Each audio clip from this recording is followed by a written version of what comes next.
gente vai ver uma demonstração para o teorema 2.4.9, que fala do princípio da boa ordenação. Então, o que diz esse teorema? Que todo subconjunto não vazio A dos números naturais possui um elemento mínimo. Então, o que está dizendo nesse enunciado? Que todo subconjunto dos números naturais tem um elemento mínimo. Então, tem um valor aí mínimo para o conjunto. Todos os conjuntos que estão contidos nos números naturais. Para fazer essa demonstração, a gente vai precisar de uma afirmação. Então, qual é a nossa afirmação? Se n é um natural, então não existe um valor p que está entre n e o seu sucessor. Então, se a gente está falando em números naturais, eu tenho um número, o próximo valor é o seu sucessor. Não tem nenhum valor entre eles, certo? Como é que a gente justifica isso? Suponha que exista um valor p que está entre n e o seu sucessor. Se isso existe, então a gente tem aí, olha, que, primeiro, a gente acabou de dizer que o p é maior do que o n.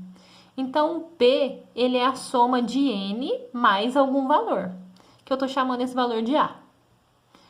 Da mesma forma, a gente disse aqui que o n mais 1 é maior do que o p. Então, n mais 1 é p mais algum valor, que eu estou chamando de b. Então, reparem que A e B também são números naturais. A partir daí, o que a gente vai ter? Olha, eu vou pegar o n mais 1 igual ao p mais b e vou substituir o valor de p na segunda igualdade. Então, a gente vai ficar com n mais 1 igual a n mais a mais b. E aqui a gente vai usar a lei do cancelamento. Então, eu posso cancelar os valores iguais aí nos dois membros dessa igualdade, que foi o que a gente viu ali anteriormente, certo? Na hora que a gente faz isso, a gente fica com a seguinte igualdade. 1 igual a mais b. Isso é um absurdo. Por que é um absurdo? Se A e B são números naturais, essa soma não pode resultar no número 1. Porque o menor valor possível para essa soma seria 2, com A e B igual a 1. O resultado sendo 1, inviabiliza essa soma. Ela não pode ser feita com números naturais. Então, é um absurdo. Da onde veio esse absurdo? Da gente supor que existe um número entre n e o seu sucessor. Então, essa nossa suposição, ela está errada.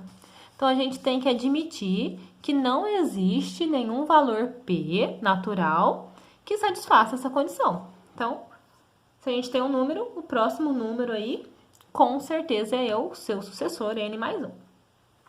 Agora, para fazer a demonstração desse teorema, a gente vai dividir em dois casos. O primeiro caso, quando 1 pertence ao conjunto A. Se o 1 pertence ao conjunto A, a gente não tem muito o que mostrar. Porque se 1 pertence ao conjunto A, o número 1 é o menor valor de A.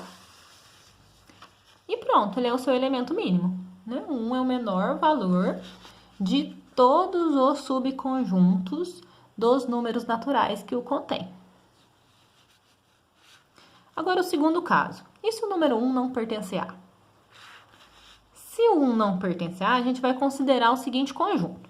O conjunto IN, que são dos números naturais aqui até esse valor N.